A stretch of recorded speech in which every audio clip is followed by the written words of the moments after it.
terkait meluncurkan kajian ekonomi dan keuangan syariah Indonesia atau KEKSI 2025 serta melakukan kick-off bulan pembiayaan syariah dan menyelenggarakan Syariah Economic and Financial Outlook 2026.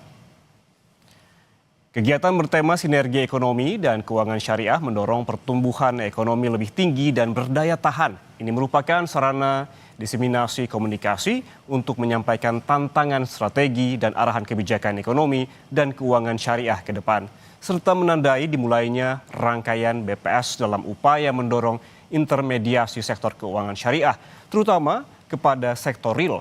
Diharapkan dengan informasi yang diberikan dapat mendorong komitmen dan peran aktif masyarakat untuk mendukung pengembangan ekonomi dan keuangan syariah nasional menuju visi Indonesia sebagai pusat ekonomi dan keuangan syariah dunia.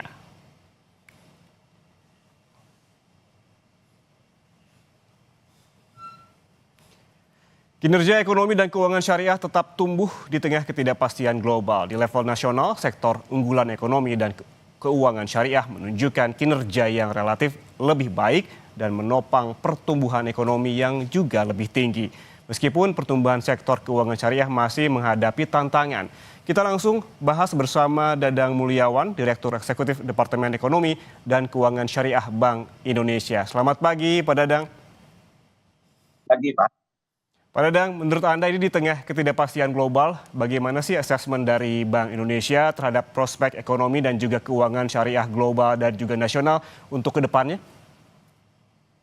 Secara global kita bisa melihat bahwa sektor ekonomi dan keuangan syariah memiliki tingkat pertumbuhan yang lebih tinggi ya.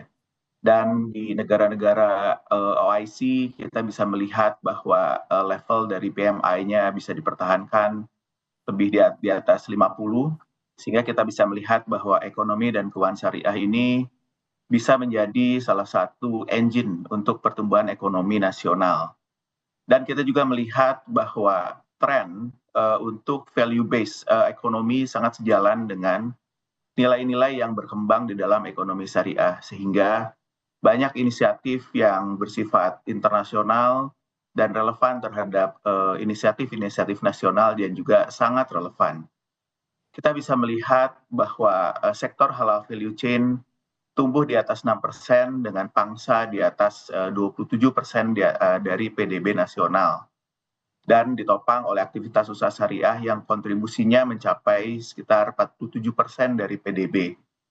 Nah, dari sini kita juga melihat dari sektor keuangan komersial, terutama perbankan syariah, tingkat pertumbuhan bisa dipertahankan di angka sekitar 9,66% dengan kualitas yang terjaga dengan baik. Selain itu yang cukup menarik untuk ekonomi syariah ini kita bisa melihat adanya Islamic Social Finance seperti zakat dan wakaf yang tumbuh di angka sekitar 15,03% atau mencapai 35 triliun ya secara nilai.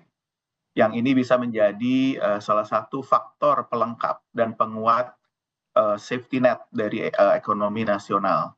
Sehingga kita bisa melihat bukan hanya pertumbuhan yang lebih cepat, tapi juga kita bisa mendorong pemerataan pembangunan bukan hanya untuk sektor-sektor yang memang sudah efisien, tapi juga sektor-sektor yang pada saat ini membutuhkan dukungan yang lebih kuat, yang memiliki juga absorbing capacity yang lebih tinggi. Dan ke depan kami berharap melalui sinergi kebijakan Bank Indonesia dengan pemerintah serta relevan kementerian dan juga otoritas, kita bisa melihat peran ekonomi syariah lebih kuat, lebih aktif dalam mendukung pertumbuhan ekonomi nasional. Berarti tadi ada pertumbuhan secara global ini lebih tinggi dan juga di level nasional memiliki kinerja yang juga lebih baik. Kemudian kan kemarin ada Syariah Economic and Financial Outlook 2026 yang sudah diselenggarakan. Sebetulnya apa pesan kunci dari Syariah Economic and Financial Outlook 2026 yang perlu menjadi perhatian pemangku kepentingan? Nomor satu adalah pengembangan ekonomi syariah. Keuangan ekonomi dan syariah ini sangat sejalan dengan semangat pembangunan pemerintah ya, terutama di Asta nomor 2 nih. Jadi dengan Asta Cita ini sangat sejalan sekali. Kemudian arah penguatan pengembangan ekonomi itu harus diarahkan kepada penguatan ekosistem secara terintegrasi guna memperkuat sektor real ekonomi syariah. Yang kedua, optimalisasi pembiayaan syariah melalui pendalaman pasar uang dan pasar falas syariah untuk menjaga likuiditas dan stabilitas sistem keuangan secara umum. Jadi ekonomi dan keuangan syariah ini jangan lupa bahwa ini adalah bagian dari sistem ekonomi dan keuangan nasional. Sehingga kalau misalkan keuangan syariahnya bertambah kuat, ini secara nasional juga akan mendukung penguatan stabilitas sistem keuangan nasional. Selain itu, SEFO tahun 2026 ini menekankan pada peran literasi, inklusi, dan keuangan sosial syariah dalam memperluas partisipasi masyarakat dalam memperkuat daya lenting ekonomi. Bayangkan kalau misalkan ada beberapa segmen dari masyarakat yang belum terlalu aktif di dalam pembangunan, ini menjadi terstimulasi untuk bisa bergerak. Ini akan sangat memberikan efek yang sangat kuat dalam pembangunan ekonomi nasional. Selain itu, secara internasional, Bank Indonesia mewakili Indonesia juga secara aktif terlibat dalam penyusunan berbagai research dan juga penyusunan standar-standar prudensial untuk keuangan syariah, khususnya dengan bank sentral di negara sahabat dan IFSB. Melalui kebijakan ekonomi dan keuangan syariah, diharapkan semakin berperan dalam menopang stabilitas makroekonomi dan mendukung pertumbuhan ekonomi yang inklusif dan berdaya tahan.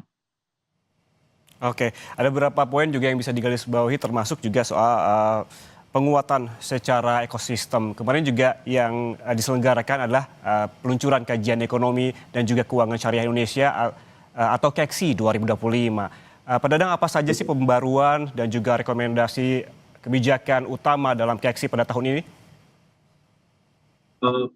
Kami berharap bahwa KEKSI ini akan menjadi salah satu reference point ya bagi relevan kementerian dan lembaga yang relevan dengan pengembangan ekonomi syariah sebagai salah satu acuan, sehingga apa yang terdapat di dalam kajian tersebut analisnya bersifat komprehensif dan berorientasi pada isu-isu yang strategis bagi ekonomi Indonesia. Oleh karena itu, kajian yang dilakukan memiliki interlink yang lebih kuat dengan faktor makroekonomi Indonesia, stabilitas sistem keuangan, serta peran keuangan syariah. KEKSI juga dilengkapi dengan pendalaman yang bersifat tematik dan policy box yang mencerminkan penguatan sinergi kebijakan baik pada level nasional maupun internasional.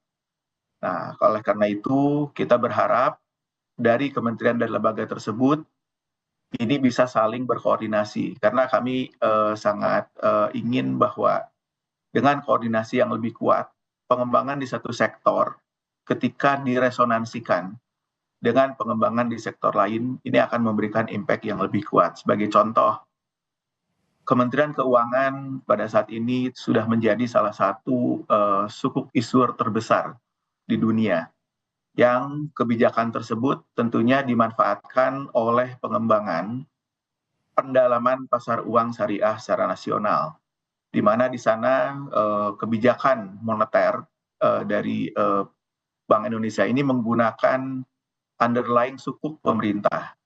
Kami bisa melihat ya di sini bahwa keterkaitan antara pemerintah dan juga perbankan dan juga Bank Indonesia sangat kuat, sehingga kita bisa melihat bahwa pendalaman pasar keuangan di keuangan syariah ini interlink dengan apa-apa yang dilakukan oleh pemerintah, dan ini juga menguatkan suatu tanda-tanda dukungan Bank Indonesia terhadap keinginan dari pemerintah yang ingin terjadinya penguatan ekonomi nasional secara lebih baik. Baik, Pak Dadang, yang juga tidak kalah penting yaitu mengenai bagaimana sih peran sektor halal value chain dan juga halal lifestyle dalam ini menopang pertumbuhan ekonomi yang lebih berdaya tahan. Kalau kita lihat bahwa ekonomi dan keuangan itu akan dimulai dari halal lifestyle ya, preferensi.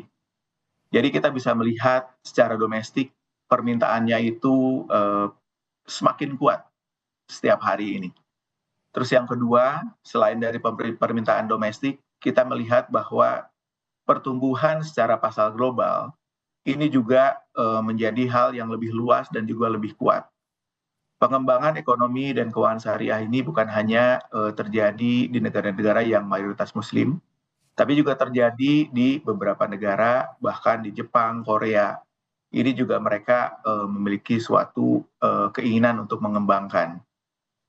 Dalam struktur perekonomian Indonesia yang masih didominasi terutama oleh konsumsi rumah tangga, penguatan sektor-sektor berbasis konsumsi juga akan menjadi sangat strategis untuk menjaga kesinambungan pertumbuhan ekonomi nasional.